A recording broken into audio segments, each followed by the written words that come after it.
മത്തി വാങ്ങി പൊരിക്കുക. അടിപൊളി.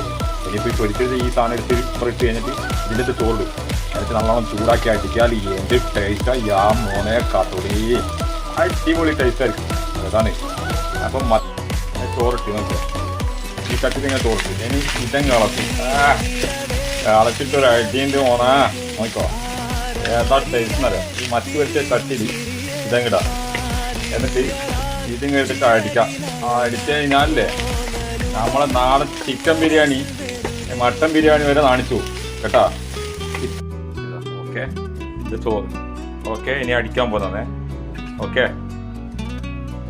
അടിപൊളി കഴിക്കുക. ഇതാണ് ഇന്നത്തെ സ്പെഷ്യൽ.